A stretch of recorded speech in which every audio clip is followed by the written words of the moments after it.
Hello and welcome back, ladies and gentlemen, to episode 33 of the Historical Humans podcast.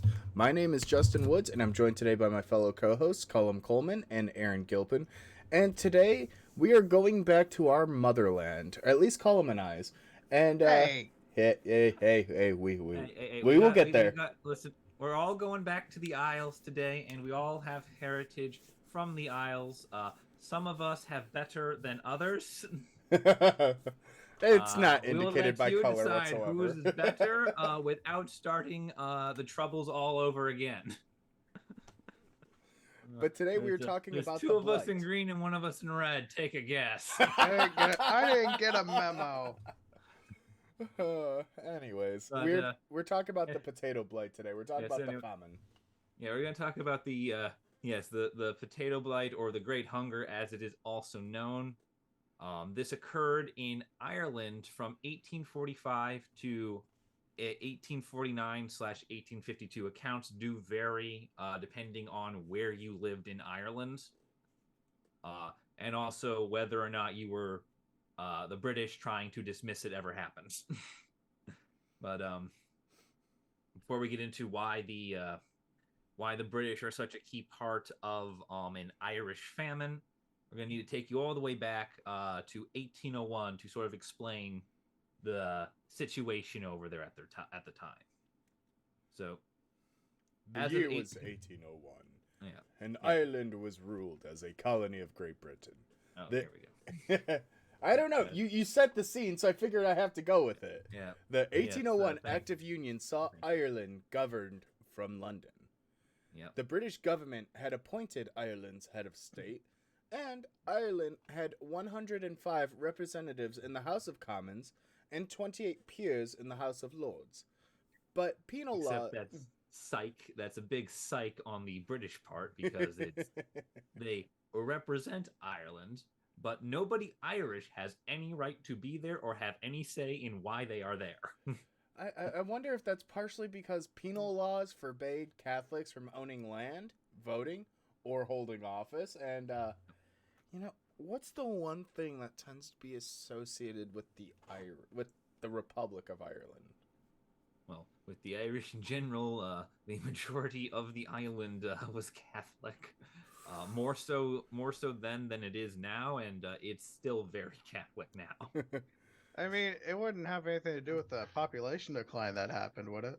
Oh, we'll Oh, get there. Don't you spoilers. worry. But Spoilers, but yeah. So most of Ireland's members of Parliament were in fact British landlords and aristocrats who had never even seen the islands.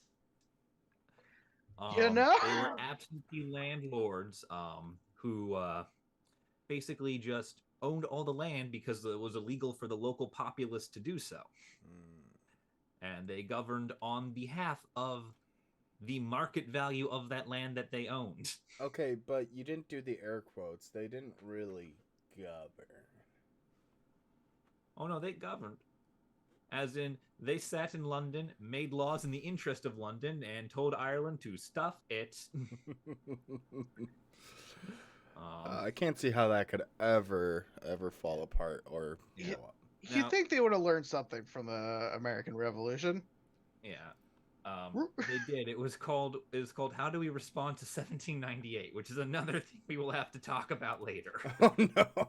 Oh no. So by the time of the famine, which is the 1840s, the penal laws were repealed. They'd been repealed in 1829. However, that was after almost all the Irish had been dispossessed of their land. So even though it's no longer fully illegal, the political fact remains that anyone with land, money, or access to resources or power of any kind is English. There are exceptions, but for the most part, it's the English. Yeah, this. Yeah, because that just basically turned them all into tenant farmers then, if they wanted to live and survive. It's just feudalism 2.0. Yep. And the primary food source of Ireland for these tenant farmers was the potato. The potato was just about the only crop that could be grown by tenant farmers fast enough to feed everybody. Oh and God, yeah. um, and tenant farmers were the majority of Irish agriculture because, again, the Irish are mostly Catholic. Catholics can't own land. Therefore, all the people living in Ireland, for the most part, are living on someone else's land, farming it for them, giving up almost all the food and all of the money in exchange for being allowed to live another year. Real quick, I wanna say something about the potatoes because I have firsthand seen how quickly just a few potatoes that can be planted, because you don't really you plant the spuds, right? Yeah, Essentially, yeah, my dad had liked to have a garden, so he would plant potatoes. Well, he only planted about maybe one or two rows. We had enough potatoes to last the entire fucking year. Oh I God. mean, like, yeah, we had so many 5-gallon buckets of potatoes, Not to mention you yeah, use some of the potatoes as potato seed. yeah, right?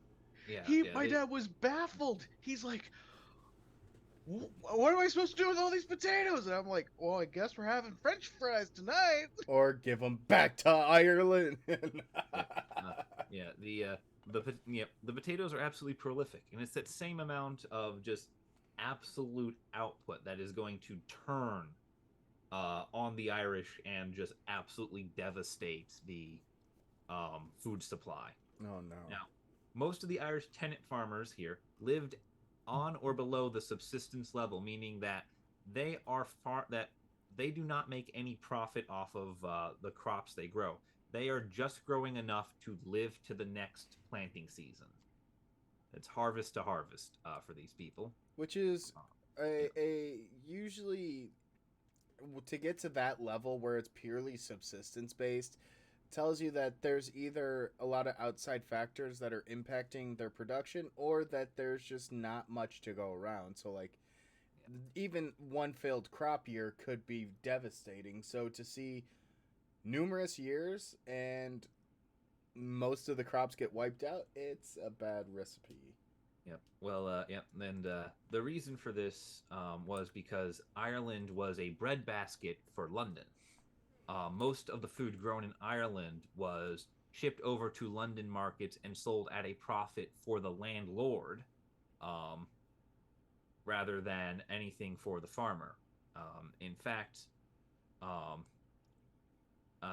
most of the food in Ireland was the few potatoes left over for the people who actually lived there to not starve to death. It was essentially the minimum amount uh, that can be left behind without killing the farmers. And by the time of the famine, over half the Irish population depends exclusively on the potato as a food source. They eat almost nothing else. Oh my god. Yeah, so essentially, if they wanted anything extra, they'd have to buy it back, even though they grow it. Yeah. Well, they'd have to buy it back at a markup, and keep in mind, you don't get paid. No, your payment is, hey, you've got this Yeah. wonderful piece of land that you can work and not die.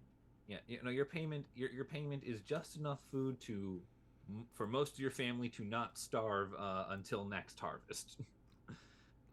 And because of these practices, there were only about two varieties of potato on the entire island by the 1840s, because these were the two most nutritious, most highly calorie packed variants of the potato. So there is no genetic diversity in Ireland's potato population when the famine hits, which means there's absolutely nothing with any shred of natural immunity to the blight. Which, for those of you who don't know, you want to have a lot of diversity in your plant life and your animal life, because otherwise they become highly, highly susceptible to disease and to blights. Like our wonderful modern Cavendish banana is probably going to be extinct in the next like 20 or 30 years, because pretty much every banana plantation is suffering from a blight that because of lack of genetic diversity, there is no cure. There's no way for the plant to adapt to overcome it. Yeah, this would be the second time that has happened to the banana. R.I.P. Gross Michelle. Yeah. It's weird that it's happened twice. Yeah.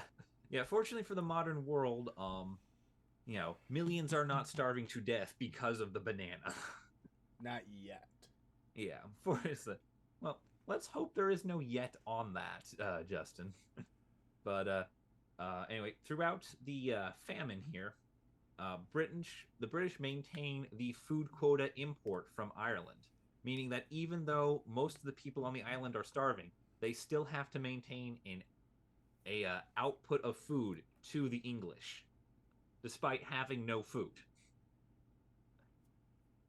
This is where things will get a lot worse for the Irish, because there's the 1834 British Poor Law, which was expanded to include Ireland in 1838, just in time for the famine, which basically stated that if you are what is known as able-bodied indigent, which means that you are able to work and are some combination of homeless, broke, or unemployed, you are sent to a forced labor camp as a punishment to make yourself useful to society once again. Which, guess where all the Irish end up?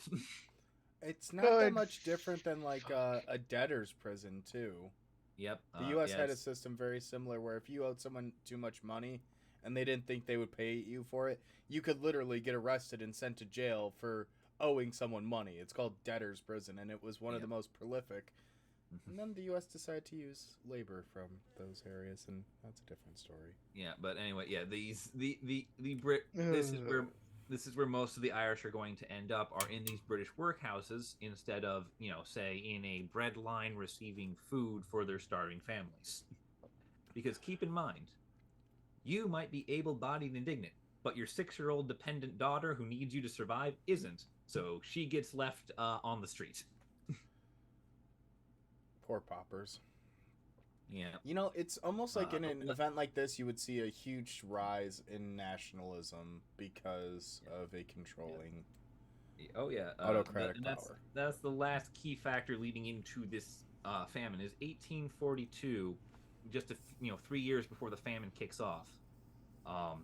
There is something known as the Young Ireland Movement forms, which is an Irish nationalist movement that is more belligerent than the mainstay nationalist movement that had preceded and continued to exist alongside it. So there's now a more so we have essentially major crop failures, people starving, being sent to labor camps, Britain taking what food is left away from the Irish, and a belligerent nationalist movement with rising popularity in Ireland, right as right on the start of the plague.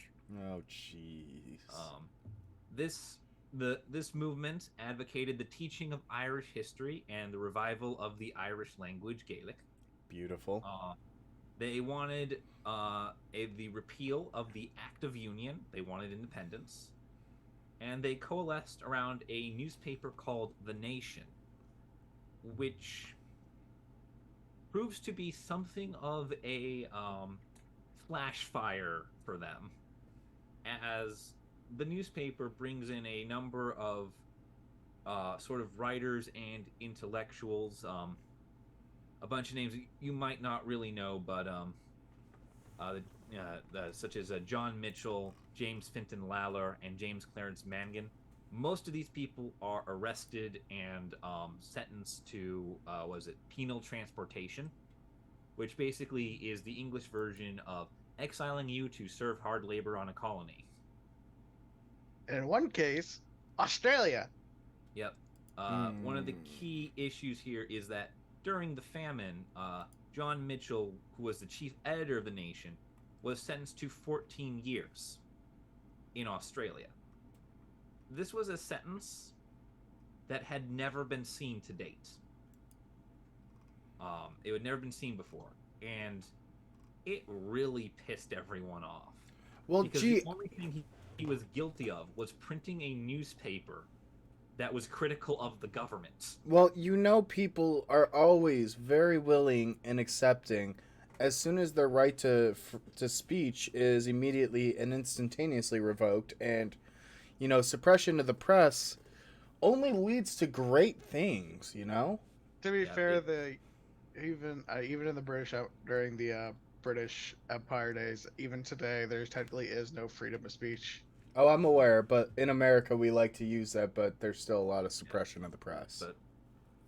But basically, he published a newspaper that said the British government isn't doing a good job in Ireland during a time in which the British government was actively trying not to do a good job in Ireland. Hey, how dare you tell us that we're not doing a good job? I mean, we know it, but you don't have to tell everyone else. We don't need it in writing. No, they more or less did like um you don't realize all the things that we do for you. Like, we let you have a small parcel of land that you grow your own crops on, which is usually how the feudal system worked, by the way. It wasn't like they got a portion of the total harvest. No, they got like a half-acre little plot of land on the total estate that they would farm their own stuff. So if their personal crop died, but the farm's crop didn't, they would still be punished for it. Yep. But yeah, it was basically like, don't you realize how great we are for you? We give you a place to live, a land to work, and you're so ungrateful by not sending potatoes to London. Yeah. So you have been given our permission to die aside. It's time to get into the meat and potatoes of this. No so potatoes, just meat. Quite literally. Hey, no, there's no meat. There's It's no Lent. meat. There's no meat. This is. It's not Friday. There's no. It's still Lent, bitch. No. There's no meat because what Irish tenant farmer can afford meat? You rich bastard. No, it's not. There's no meat. The Irish can't afford meat. So there's no meat, and now there's no potatoes. What do we have left besides an empty Precisely. Ireland? So Grass. the Blight comes to Ireland in 1845. The Blight is caused by an infection known as Phytophthora infestans, aka the late blight. It's a form of mold that loves to attack tubers. So tomatoes and potatoes are what it primarily kills. Like the potato, it crossed over to Europe from America because it's a disease that affects an American crop, and it just sort of followed it across the ocean.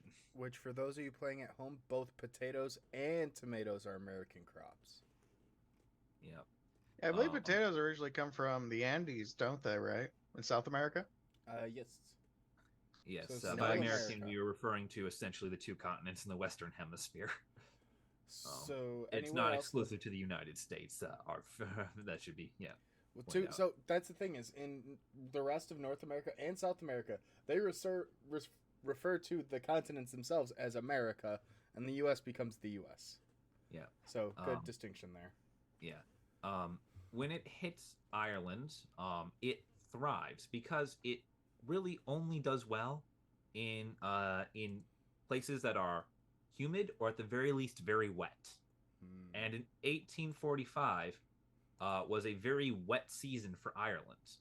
So when it makes landfall, it kills half of the 1845 crop and then 3/4 of all crops for the next 7 years. Wow. That does vary year by year. Some years it kills less, and other years it kills way more. Oh no. That is sort of an average over the next 7 years of its devastation.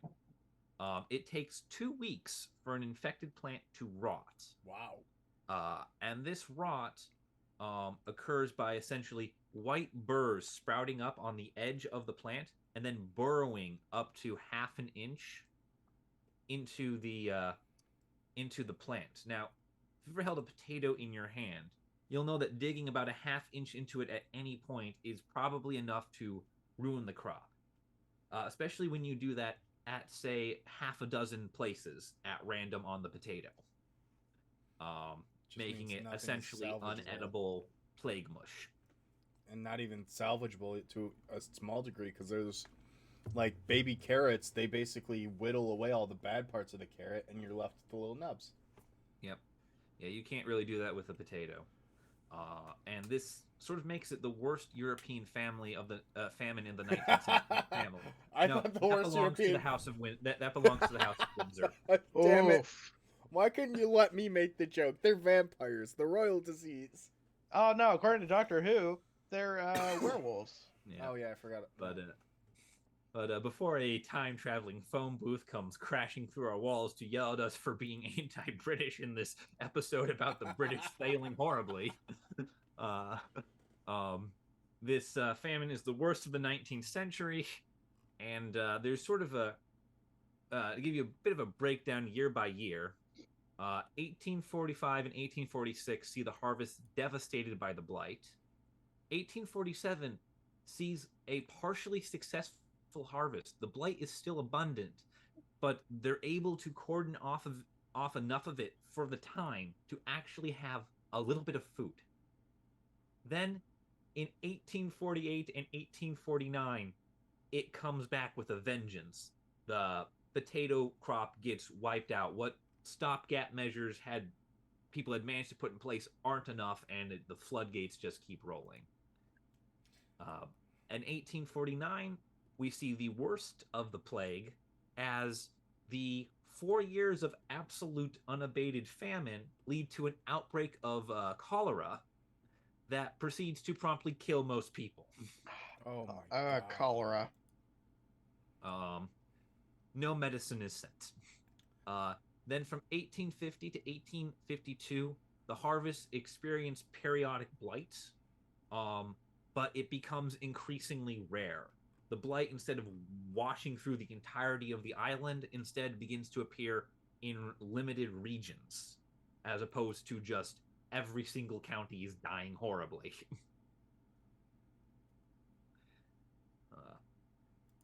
It's just the British just completely ignoring and sending no aid at all whatsoever. Yep.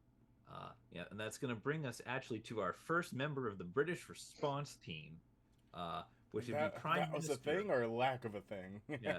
Oh no, there was a British response to the famine. It just wasn't to deal with the famine. Our first member of this team is then British Prime Minister Sir Robert Peel. He is a member of the Conservative Party. I should say was. This man has been dead for over a century.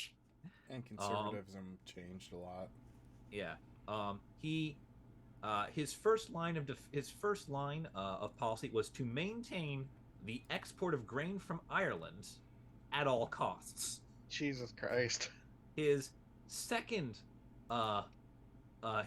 major line of policy was to repeal the Corn Laws in 1846, which was his last year in office. Now, what the Corn Laws said was it is illegal for Ireland to import any food from anywhere under any circumstances. Oh my god. He got rid of that, which allowed them to buy cheap industrial grade corn stuff from the United States. Hey, if it's good enough for the Irish people. If it's good enough for the cattle to eat, I'm sure. Because that was cheaper, apparently. That cost the British landowners less money than just leaving the Irish with all the potatoes and saying, eat whatever is edible. Yeah, but to be fair, this is also, rich. This is mid-Victorian England that we're talking about, where status quo was everything. So if you're already seen eating potatoes at dinner, you have to maintain that specific, je ne sais quoi, so you don't fall into the wretched depths of society. Oh, you did not just say je ne sais quoi, a French word, to describe an Englishman of the 19th century. Yes. Oh, that's more insulting than saying these Irish were human, which is another thing we'll get to after we go through there is a reason why we say pardon my French. Okay, but here's the thing. I don't feel bad about it because it was an Irishman gallivanting as a British admiral that destroyed Napoleon at the Battle of Waterloo. Yeah. Mm-hmm. Yep. The Duke of Wellington was Irish, and I wholeheartedly... You love him. Yeah. Now, this one small act of humanitarian aid immediately politicizes the famine in the British Parliament. If you are of the Conservative Party, you think, yes, there's a famine going on. We should do something about that, maybe. And if you're a member of the Whig Party, which immediately seizes power in 1846 following the repeal of the Corn Laws, because no good deed shall go unpunished, you believe and wholeheartedly state that there is either no famine in Ireland, the famine is exaggerated, or who cares? This is a good thing. Where have I heard this before? I don't know. Where have we heard it before? I think recent lockdown world. Where? Yeah, right. Where? Why do people respond the same way to disease? We come to our second member of this dream team, the man who really makes the entire Blight possible. Please give a round of applause for the most English name ever, Prime Minister Lord John Russell. Boo! This man takes a laissez-faire attitude towards the famine. His official policy is, it'll sort itself out when God decides it'll sort itself out. In the meantime, where's my dinner? I've only had 7 crumpets with tea. But see, here's the thing is... To be fair, crumpets are fucking good, man. With butter or even better. All right, I spotted the Englishman. Can we kick him out now? Yeah, he's in red. He's in red. We marked him for you, for those of you watching this on the internet. No, but, like, that's the thing, is the laissez-faire attitude. And then the other thing he does that's really important is, instead of trying to help the Irish farmers who are suffering and starving, no, you got to replace the food supply for the people who are buying it in the markets. We can't have the British going without eating. Yep. As if they don't have other food. The basis of the relief effort for the famine would no longer be on trying to address the famine in Ireland by, preventing people in Ireland from starving to death, but instead making sure that the British were never so reliant on Irish foodstuff again as to ever be inconvenienced by something as little as everyone dying. Inconvenienced is probably the appropriate word when describing what the British felt. Yep. He went out of his way to make sure that the financial burden for providing for these Irish poor fell to the Irish themselves, and what few British absentee landlords actually cared enough about their own property to, try to manage it. I know you're referring to the land, but we are also talking about the Irish people, so maybe we should refer to the land specifically and not property. Yeah. Well, because I think the British landowners... all that property that the British landowners own, enough of them seem to realize that if there's no one to farm your farms, your farm is worthless. Keep the damn farmers alive. Yeah, they probably figured that out a little too late. Yeah. What do you mean the farm doesn't make money just on its own? I need people? But we killed all the farmers.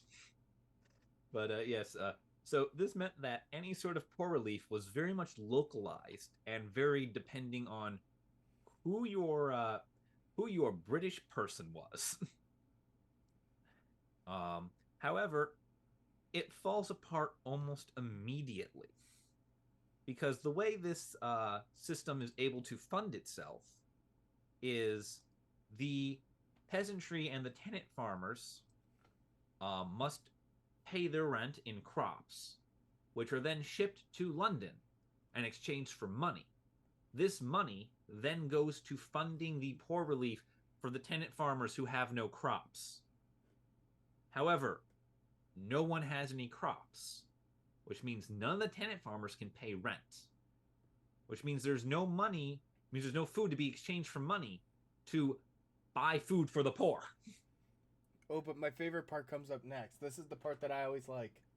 Yep. Because they had no money, and because these landowners only look at the dollar signs, Rent failures resulted in mass evictions of the tenant farmers and the cottier laborers, which, as you so happen to just kind of glance past, what happens to a farm that is unable to produce a crop, but also kicks out all the people who work the land? Yep. We go back to the British Poor Law from 1834, which meant that everyone who got evicted was immediately pressed into indentured servitude. Um, basically, until your debt to society was repaid. Which is given never. the fact that the rent for land was, 10 times what you actually made in a year as an Irish tenant farmer. Really drives home how impossible the system is to escape. Wow, increasing rent in a time of Well, not increasing. It's not increasing the rent.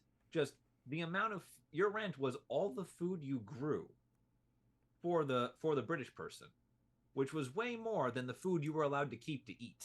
Oh, fair.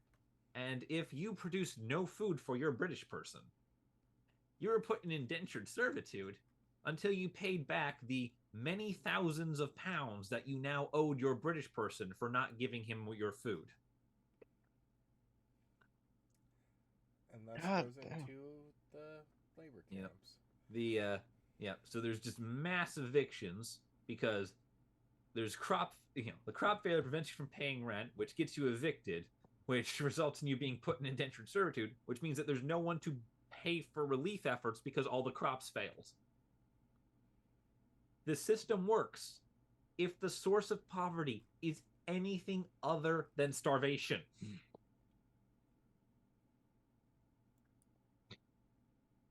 And it's a stupid system to begin with, but at least it would be mostly functional under any other set of circumstances. One other thing we did glance over is there's a thing called cottier laborers. These are people who make up a even larger segment of the Irish population than the tenant farmers. These are people who are poor work hands who live on the property of the tenant farmers to assist the tenant farmers in working all the land in exchange for a bit of food. So it's the cottiers are the tenant farmers' tenant farmers. God because damn it. desperation somehow hasn't reached peak levels. God damn. That's the next level of fucking God. The crazy thing about it. Because the tenant farmer at least got to own that one subsidiary side plot that they were on the land they worked. Cottiers don't even get that. Yeah, but at the same time, you're starving. You're gonna take any job. It's the same with like union labor rats who cross the picket line. Like at the end of the day, they are still just trying to make a payday. It's just they're willing to accept less, unfortunately. The thing too is just like the cottiers existed in mass prior to the famine. The cottiers are not an invention of the famine. It's just another level of Irish society we haven't talked about yet because it's just another depressing level of poverty. God. It's just gonna get worse. You know, I'm starting to understand why the Irish may not be a huge fan of the Brits. This is where you're starting to understand. Just this? Yeah. Aaron, I'm being facetious. I know. Yeah. Speaking of that, you two, would either you like to read our next little go through our next little segment for us about the British loans? Good God. Are you okay? So apparently, yes. The British government relief efforts was limited to loans and hard labor projects, which, for whatever reason, apparently a starving population is capable of hard labor. The loans funded soup kitchens, imported cornmeal served at the kitchens, led to nutritional deficiencies. Again, it's cornmeal, like the stuff you feed to cattle. Yes. So by the August of 1847, 3 million Irish depended on soup kitchens. Let's see. Oh yeah, the the British government would pay the Irish in food to build roads across Ireland. Gene. Food. So what's interesting about that one is that's where a lot of Irish came to America, where promises of a warm meal, and this is around the time of the origination of the term three hots and a cot, because Irish laborers would come to America for food and a place to sleep. And let's see. Apparently, yeah. So the British only spent £8 million on this entire relief effort. Do you know the best part of those £8 million? Those were loans, which meant yeah. the Irish had to pay the British back. Which is weird, considering it's supposed to be. It's like going into a like hurricane disaster, and it's like going after Hurricane Katrina and telling New Orleans, so these paper towels we're giving you, you're gonna have to pay us back for them at a markup.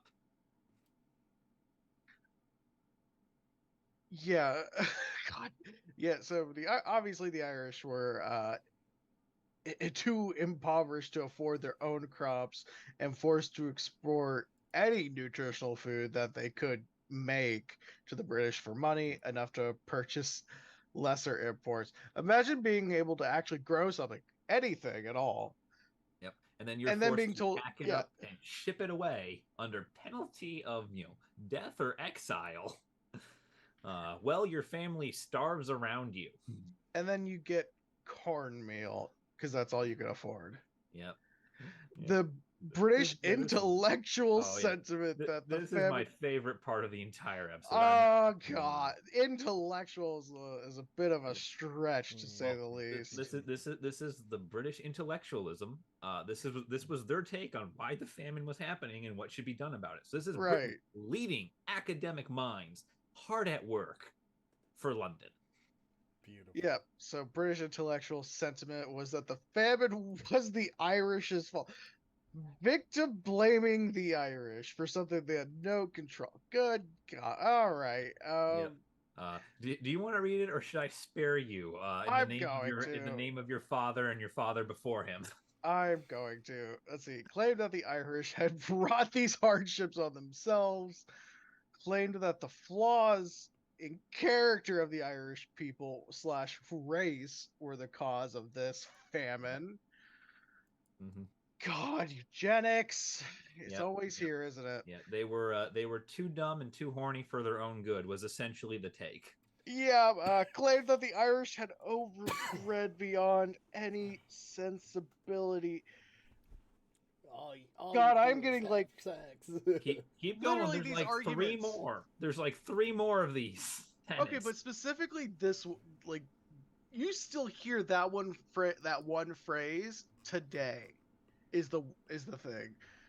Let's see. Claimed that the famine was nature's or God's way to correct the Irish.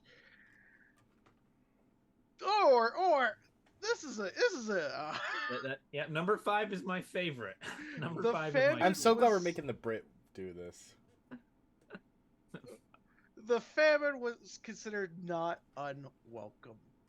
Also, I would like to point out I have ancestry on both sides, and honestly, I'm supporting that. I'm supporting the Irish right now.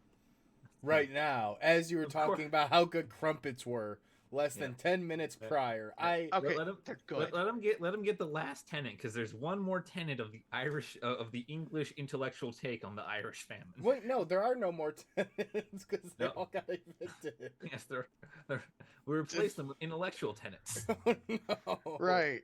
So the last one was they denied any British mismanagement of Ireland. It could like possibly exporting crops en masse when there's a famine. That's like everyone in Ohio starving, and you telling them no, you don't get corn and soy. Well, in this case, they're not starving; they just have rampant pollution. Yeah. The water's safe to drink, guys. Go and touch the water. The water. Michigan, it's better there. Actually, no, they have their own train derailment. No, a second one derailed in Ohio. We're not Mr. President, a second train has derailed. Oh, no. Yeah, we're dating this episode. All right, let's go. Anyways, the British government begrudged the Irish in any relief response. The British, they basically said, this isn't the worst thing to happen to Ireland. And then, they responded in half measures, and naturally, this bred and deepened anti-English sentiment in Ireland as if there wasn't plenty to begin with. I like how you said that this wasn't the worst thing that happened to Ireland, and it's kind of true, because the worst thing that happened to Ireland was when the English came. Exactly! Yeah. He's starting to speak like an Irishman. Okay, we'll give you a few points for that one. Oh, we're gonna get a lot of good comments in this one, aren't we, boys? So Irish nationalism was already on the rise in the years prior to the famine. The Young Ireland movement was founded in 1842, and in 1845 the famine hits, and the Young Ireland movement was the more belligerent offshoot of the main Irish nationalist society, which was known as the Repeal Association. The Repeal Association was a conservative old guard of the mindset that, if we sit here quietly and act really, really nice and good for the British, they'll let us have a seat at the kids' table. It wasn't working. The Young Ireland movement was full of angry young Irish people who could read and write. Hey. Which meant that they were able to express themselves very, very publicly. That's it's a pretty good point for anyone looking to make a difference when a bunch of people all have a very similar voice, so you can have good effect. So the movement was very energized by the famine. They were hyped up on the anger, but there was unclear how they should proceed. Some people called for full armed revolts against the British landlords to prevent the export of food. Others wanted a more principled sort of demonstration in the streets, march on like Mobile, Alabama style, where they're just walking and rallying kind of deal. And yes, that might not be the most peaceful example, but that was about as peaceful as they were going to get. To be honestly, it's justified. Yeah. The English didn't exactly give them cause to be peaceful. Yeah. And all of this sort of coalesces in the Rebellion of 1848. In February of 1848, yet another French Revolution has occurred. Oh, yeah! The institution of a new government in France gives Ireland hope that they might have an ally just across the channel to rally behind them, to recognize them, to, if nothing else, distract the British. However, the new French Republic is on very shaky ground and chooses instead to ally with the English in order to just not upset the British and keep good relations going so that they don't collapse under the weight of, say, foreign embargoes or wars, or just the British doing what the British do best, turning up off the shore and firebombing you. Yeah, that was a British policy at the time. The fleet would come in, bomb your city, move on.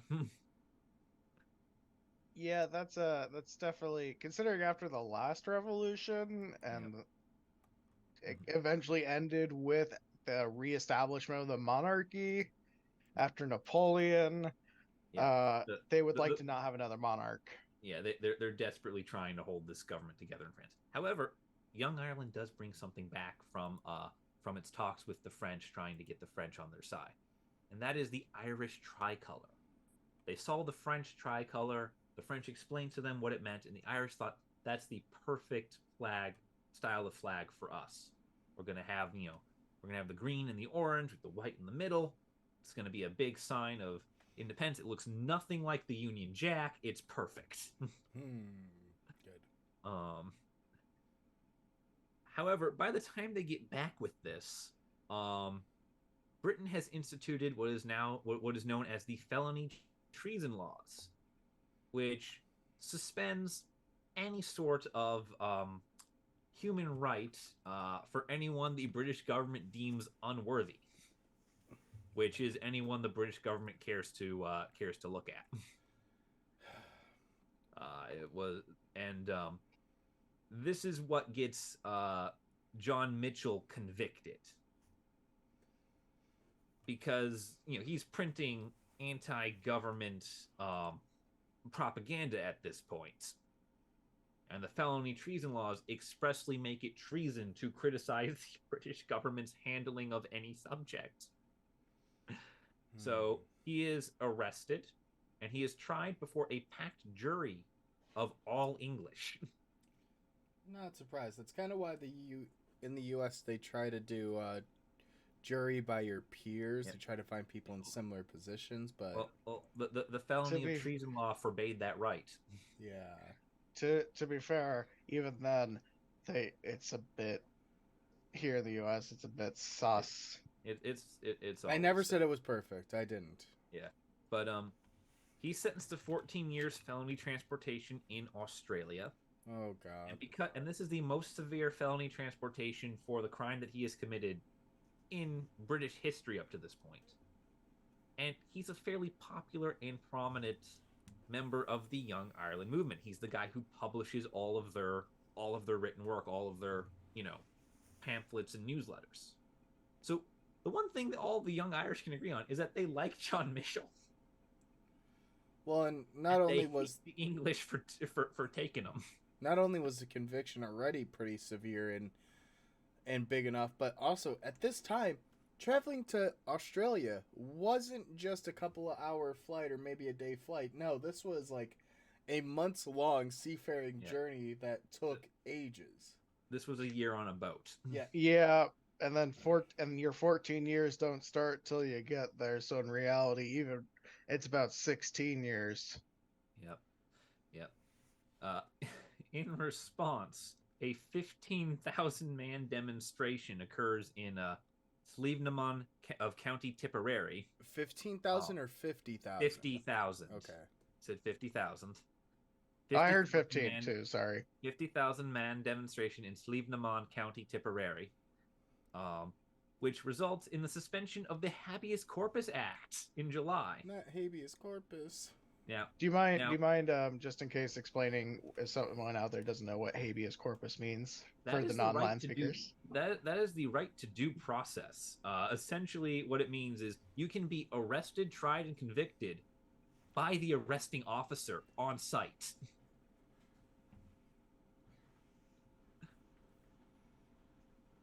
Oh, That's what this is. The response to this demonstration was because the demonstration was supposed to call for the repeal of the Act of Union by constitutional means if able. And the British took the phrase "if able" to mean if we're unable, we'll kill you. Instead of taking it for what it actually said, which was, please someone put down a piece of legislation representing us. But you already got it. What are you talking about? Yeah. So the British crack down and order the arrest of all the demonstration leaders, who are, fun fact, all Young Ireland leaders. Oh, wow. Which naturally, between what they've seen, what they did, the Young Irish have seen what they did to their first man, John Mitchell. They know what's coming. So they feel they have no choice but to rebel, and they actually convene and hold a little council to decide what to do. None of them have planned for revolution. None of them, as much as they have been belligerent, have actually tried to go to war. And they come to the decision that it is more honorable to stand and die than it is to run and try and rally to fight another day. And so a rebellion begins, and 2,000 men gather in Carrick-on-Suir to stand with the young Irish leaders and fight for them. And that is about as good as it gets, because generational trauma is a thing. Well, the 2,000 men are gathered in Carrick-on-Suir. Most of them are unarmed, none of them have any food supply, and the local clergy is going about reminding everyone what happened in 1798. Which, for those of you playing at home, the two brothers who helped instigate the 1798 uprising, and this is a trivia fact for Colum and Aaron, do you know what the British did to those two said brothers? Was it drawn, quartered, pike on a head on a pike? Stop listing every method of exexecution known to the English. No, he's well, actually. I'm just explaining. No, he's spot on. Yeah, it's pretty on par, especially after what happened with Wallace. The British drawn and quartered them, and what they did was they sent the body parts to different parts of the kingdom, so that they never be reunited again. But again, the Irish collected the remains and. Yeah. I think the only thing they didn't do was hang them. Yeah, basically. But they drew them, they quartered them, and then they sent the limbs to various parts on top of hanging the heads in front of the Tower of London. See, I didn't actually know that. I just know that's usually the most extreme form of execution and punishment. That was the British response to the uprising of 1798, which is what put down a lot of rebellions. Yeah, well, the key is that's not the only thing. That's what they did to the leaders. The 1798 rebellion was centered on the city of Dublin, during which I believe the Irish attacked and drove out a British garrison. And in response, the British sailed up just into the harbor, turned all their guns on the city, and fired on the residential districts until there was nothing left. Basically sending the message that if one Irishman rebels, all Irish civilians must die.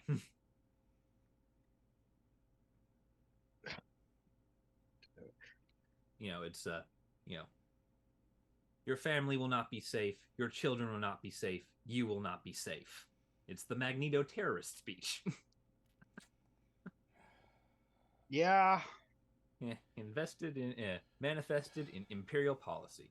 So, because the clergy is trying to prevent a repeat of 1798, and because there's not really any weapons or food, it's just, basically the leaders calling for help, most of the army dissipates, and the leaders, they decide that the best thing to do is to fall back, make their stand just themselves. So, the leaders retreat to the Commons on July 28th, and it's the last time all of them are in the same place. Because the next day, on July 29th, there is a showdown with police at Widow McCormick's house, which basically consists of the young Irish shooting out of the windows of the house and the police shooting in until everyone is killed or surrendered. Oh, jeez. Most of the leadership does escape. They disperse and they flee into exile. 4 are captured, and they are all actually not executed. Instead, they are all sentenced to penal transportation.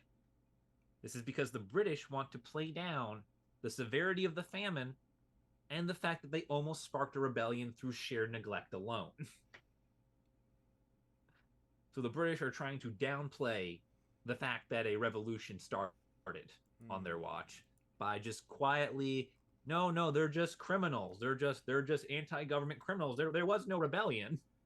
There's no war in Ba Sing Se. It's also important to note that during the same period was truly the twilight period for the British Empire. It was in its dying twilight, where a lot of countries, this is 50 years 70 years or so since the America separated, and you saw the rise of rebellions and wars for freedom spark up throughout the British Empire. So this is one of their last true colonial holdings, really. I mean, because at this point you still have India, Australia, the Commonwealth, basically. Yeah. Well, Yeah. they still Basic. control. Yeah. They lost a lot of The their British North the British American Empire is holdings. still largely intact. At this point, they're just suffering increased strain on trying to manage it. Well, that's So what I mean. essentially, They're in the contraction phase. Yeah. Well, they've lost the United States, but they're still a premier world power, and they still own all the countries of the Commonwealth. So India, South Africa, New Zealand, Canada. Canada, yeah. But Canada, that's just it. It was basically limited to the Commonwealth. You say that as if the Commonwealth isn't, 20 countries. 20. It's probably at least closer to 50. Compared to the over 100 countries that Britain has invaded and attempted to conquer, I think 50 is a far cry from that. Yeah, 56 nations. There you go. What the point and they cover a good chunk of the world of the world's landmass. The point I'm trying to make is their empire was contracting. It was in its downfall. It was in the twilight period. It hadn't fully coalesced. Yeah, Ireland doesn't get free for another 70 years. Most of these nations don't get free for another like 110, 120. Yeah. I think it's more akin to this isn't a collapse, more like a slow economic grind down. Yeah, I think it's more like the peak of British imperialism has passed. I can give it that. But that's why I keep saying it's the twilight. That's all I keep saying. No, it's not the twilight. The twilight doesn't come until World War II. I would argue that the empire's dead by then. No, because they're still because in the 50s and 60s and even the 70s, most of the nations of the Commonwealth are rallying for independence. I mean, that's when you get Gandhi. I mean, India was freed in 1949. That I think is probably the last. That was 47. Well, okay, 2 years. I'm not here to. Let's just stop debating when the British Empire went into decline. They are still very, very strong at this point. They might have plateaued, but they are not. They are not by any means enfeebled. All right, let's go into a less controversial argument then. When did Rome fall? Shut up. That's not even a controversy, and you know it. First Rome, second Rome. I'm gonna let them. You should have worn green. I might have agreed with you if you'd worn green. I am wearing green. I'm not talking to you. I'm talking to the other one. Okay. I haven't said anything. What the hell? Impact and legacy. Let's talk about it. So all right. Let's look at the aftermath of this great tragedy here, please. Yes. So the Irish population, circa 1844, was a staggering 8.4 million, which was the peak of population at the time. But then, come about 1851, the population had already dwindled to 6.6 million. But that's a loss of roughly about 1.8 million people. And about 1 million of those had died to starvation, typhus, and other famine-related diseases.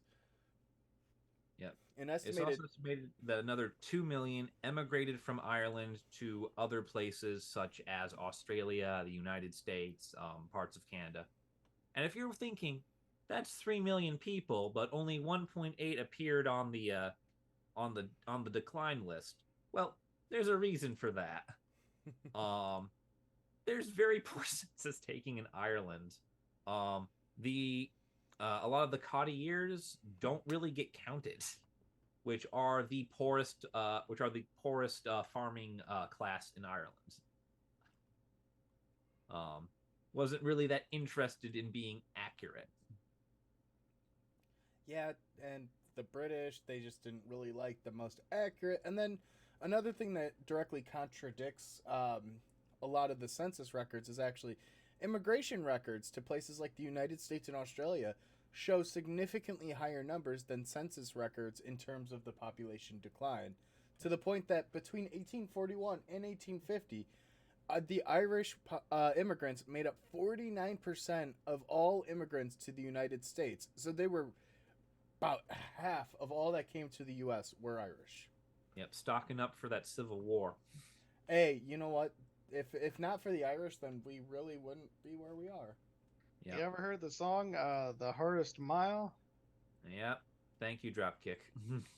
It's not just the hardest mile, but just also all the Irish Union War songs from the 1860s. God.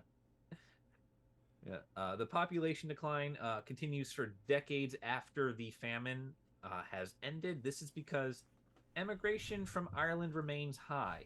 People continue to want to flee from what is essentially unending oppression. And the famine also leaves a lasting psychological scar on the Irish who stay by resulting in lower birth rates, because why have children when you're going to watch them all starve to death before your eyes? Yeah. Ugh. The Irish in Ireland at this time have likely watched their siblings, their parents, or their own children die of malnutrition. Hmm. That is trauma on an unprecedented level. But And it continues so much that by 1921, which is the year Ireland achieves independence from Great Britain, the population of Ireland is half of what it was in 1844. So it's about 4.2 million people. which leads me into probably the most interesting part of this for me is the famine took place in the 1840s. It has Yep. been 180 years since it happened, and the current island of Ireland is currently split into two nations, thanks Britain. Mhm. So the population pre Blight was 8.4 million, and today in modern era, the modern Republic of Ireland, which is the country of Ireland, has a population of around 5 million, while Northern Ireland, which is technically part of Great Britain, has a population of 1.9 million. So the island of Ireland still has not fully recovered the total population lost in the 180 years since it happened. Yeah, they've made it back to the post-famine number of 6.6. They've succeeded that, but they haven't gotten back to where they were before the whole famine happened. Which is just an interesting little conversation piece because before we even started recording today, we had a conversation about those numbers because it sounds like such an unrealistic fact that I actually got a lot of Well, feedback from it. yeah. Well, Because we've the all the heard key certain was things. the key on the debate was we were trying to figure out, and we had to figure out where Northern Ireland's numbers were because those technically aren't included on the island. Yeah. Also, I saw, at least I've seen like several headlines, I think like over the last few years or so. I'm sure other people have as well, where it said like, oh, Ireland's finally back to uh pre-famine numbers. And I'm thinking and I was like, oh, really? And then like we do the episode, I'm going through the script of the episode, and it's like, oh no, no. So it makes me wonder, but with the poor census taking, it makes sense. Like I'm sure since the British were just like, oh yeah, this is probably right. Yeah. So a good video by a different channel that does talk about this in a little bit more depth is actually a channel called Real Life Lore, who posted the video about 5 months ago detailing why Ireland's population is lower, and they talk about the Blight, they talk about immigration, and they also talk about a lot of governmental policies that have restricted movement. Yeah. Yeah. And to get back to our own content here. Sorry, honorable shout out. Yeah. Yeah, honorable shout. Yeah, there's plenty of people who do this well, and we encourage you to look at them all. We're all one we're all one family here trying to spread information. Another key sort of lasting issue from this famine was the agricultural laborers and the smallholders in the Southwest Ireland were hit the hardest, and the smallholders were actually the most well off of the Irish farming class, because these were people who owned small plots of land. They actually owned the land they farmed on. These people get wiped out by the plague. They their land is unable to produce. They don't have the greater financial resources of English duchesses and barons and lords to back them up and prop them up through the famine, which means they have to sell their land to the English barons. Oh. This means that all those tiny plots of land are now concentrated in a few hands. And this centralized land ownership opened up more food options for England. That's right, it transformed Ireland from agricultural farming to a pastoral land to grow, to raise sheep and cattle for grazing and meat for London. I'm catching in my throat. That's right. The English used the famine to ensure that Ireland produced more food for the English. Lovely. God damn it all. Yep. And it's it's pretty clear at this point, even if you haven't been paying attention, that the British government ignored the famine out of some combination of either malice or indifference. Both. Yeah. Malice via indifference. Yep. And this led to a major strengthening of the Irish national identity and increased the cries of Irish calls for independence, which really pushed and snowballed over the next 80 years to force Ireland out of the Union. As they deserved. Yeah. Yeah. They needed this act, right? This famine is really, this is the Remember the Alamo for Ireland. This is what pushes everything over the edge and just crystallizes the concept of Ireland as an independent nation. Because at this point, you kind of need to be. This level of neglect is, you almost lose the right to govern at this point. Anywhere else, if it would have seen mass uprisings that wouldn't have been put down. Probably actually would have been put down violently. But anywhere else, Yeah. would have caused a whole shift in government. But because it was Ireland and the British were not directly there. Yeah. Well, the key issue is all the people in Ireland advocating for change still advocated for some amount of peaceful means. No one in the Young Ireland movement had a stockpile of arms to fight back with. Yeah, the IRA hasn't been around yet. Yeah, yeah, Irish militantism hasn't come about for the famine. Doesn't really take off till the 80s. They're belligerent, but they're a semi-intellectual movement. They're about pamphlets, demonstrations, publications, rioting, speeches. They're not so much about, we're going to form an army and go toe-to-toe with redcoats. That's American crap. Well, eventually the British must have said sorry, though, right? They must have apologized. Oh, yes. That comes For to which our thing? third member of the British Prime Minister dream team for this famine. 1997, British Prime Minister Tony Blair, the first man to just have a name on this list, and not some old ancient title. He issues an apology to Ireland for the famine on the 150th anniversary of its occurrence. Wow, so record time in Britain. Yep. Can you guess how much effort he put into it? Let me guess. He either hand wrote the letter himself and really meant it from the heart, or he just had someone do it for him and couldn't be arsed. The correct answer is none. No effort. So little, in fact, that one begins to wonder if he even knew he was apologizing. Oh, no. I mean, that is... Because the apology was written entirely by aides, without Tony Blair ever laying eyes on it. He could not be reached for comment at any point during the inception of this apology. I just imagine this guy. He's like waking up, having his morning coffee. Like he's in British Parliament, like just reading the newspaper. Coffee. Sorry, British tea. Parliament.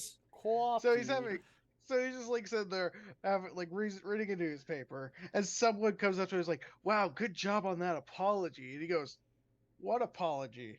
Yeah. You know, the one for Ireland. Yeah. What? Yeah. So the apology was very much long sought after by Ireland, and it was accepted by the government of Ireland. And the reason why, you might be wondering, a British Prime Minister can issue an apology without ever actually saying anything is because the apology wasn't to be read by him, but rather to be read on his behalf, on behalf of the British government and the British people, by actor Gabriel Brine at a commemoration event in Cork County. Hey, that's actually some places where my Irish ancestor comes from. Yeah. So yeah, that's where it took place. Oh no, you Now I found know. it while you're in America. All part of my family and why they're in America. Shit! Yep, welcome. Aaron discovers why he's in America. Take 2. Well, the other one was Dublin, and I hope it wasn't because of the firebombing. Oh, don't be ridiculous. Your ancestors wouldn't have survived that. God damn. Well, it's supposed to be County Meath, but the census kind of probably incorporated Dublin. Yep. Yeah, probably. All hail Roscommon. Peace out. But yeah, so it was an apology on his behalf. It's like basically he never had to even know what was said. Yeah, welcome to modern politics. it's like that just screams welcome to the effort the English put into running the rest of their nation. Actually, you know what? That makes a lot of sense. Consider like local township committees there do a much more effective job at like maintaining status quo or like laws or anything or passing anything than their own government. Yeah. It's so weird. Yeah, it's for a long-standing centralized system. It's not very federalized. The thing about England, and to some degree Ireland's like legislation and their, the way their system's set up is, it has failed and collapsed so many times that they just took the functional aspects of each one and just kind of hodgepodged it together to where it's like, it works, it's functional, just don't touch anything, please. To be fair, it's like French republics. Oh no! So long as this one isn't broken, everything is fine. To be fair, they also have been around longer. America will eventually end up that way if we last long. On that terrible bombshell, let's talk about the places that the Irish emigrated to during and following the famine that also feature memorials. Yeah, so a number of memorials to the famine, surprisingly, pop up to the places where people fled the famine to. Yeah. My whole family died and I had to flee my homeland never to return again. Let's build a statue to that. Who would have guessed? Well, that way the English can't pretend like it didn't exist either. It was also a form of validation. Yeah. A nation pretending that a tragedy didn't happen? Yeah. Who would have think? Yeah. And so while the memorials are very common in Ireland, outside of Ireland, they are also common in the United States, Canada, Australia, and the United Kingdom, which are all places that the Irish went to. I think the United Kingdom is slightly overrepresented on account of the fact that Northern Ireland still exists. Yeah, that's fair. The monuments for it are in Northern Ireland rather than, say, London or Wales. There are a few in Scotland. Well, that's because the Scots actually respect the hustle that the Irish have gone through. Actually, that's because of another thing, which we'll talk about in a second. Actually, let's just jump through and talk about it right now. We can go back to the season in a minute. Okay. There's a soccer team called Glasgow Celtic FC, which is a Scottish soccer team founded by Irish immigrants fleeing the plague. They fled the famine. You know? Yeah. And, respect. I know how much the Scots love soccer. Yeah, since 2017, this team has played with a patch commemorating the famine. Oh, that's good. Yeah. That's also, real quick, I didn't realize a lot of Irish. So, since we're gonna circle back to the cities now, it makes sense, that places like New York, Boston, and Philadelphia saw a lot of Irish immigration. But Phoenix, Arizona?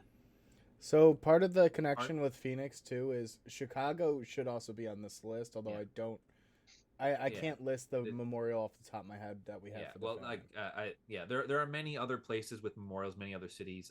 It's just these ones were the ones that came up with like having multiple. Yeah. But Phoenix has Phoenix, a connection Arizona. with Chicago too. It's got a lot of Chicago expats, believe it or not. Oh, right, because I forgot.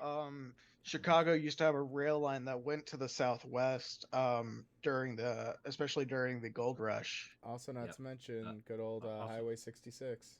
That too, yeah. Yep. And Aaron, you mentioned earlier the hardest mile. That's true, yeah. Laborers were traveling with the the transcontinental railroad. They had to settle somewhere. Utah was already owned. Yeah. Listen, we don't talk about Utah.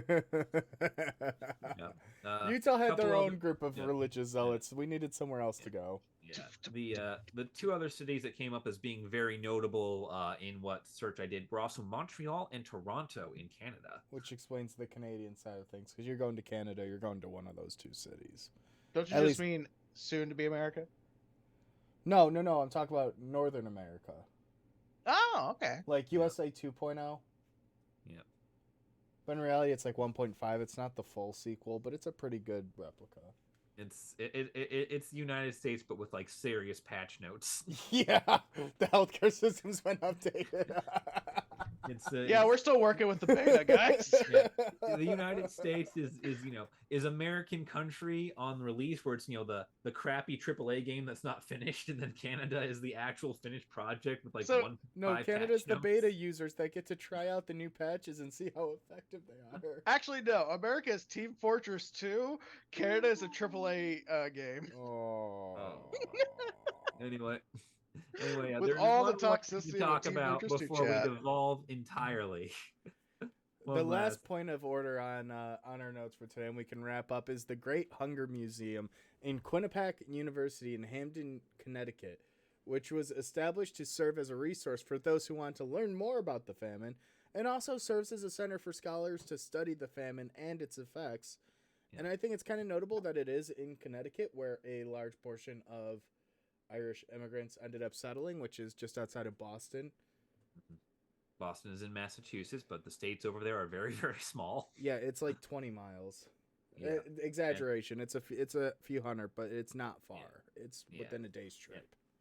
And the thing too is what I like about this one in particular is the British government spent the whole famine denying there was a famine, denying anything was wrong, denying anything happened. There is no Warren Bossing say. Yes, thank you. Second And if time there I've is, they done had it that one. coming. Yeah. But And if there so- was to be one. And so building a university museum to expressly study the thing that they say did not happen is a pretty just masterstroke move to make sure that you can never say it didn't happen ever again. To be fair, it doesn't There's an work with entire every universe- disaster, unfortunately. There's an entire university museum dedicated to it. Deal with it. But I think that's actually a great point for us to wrap up for today.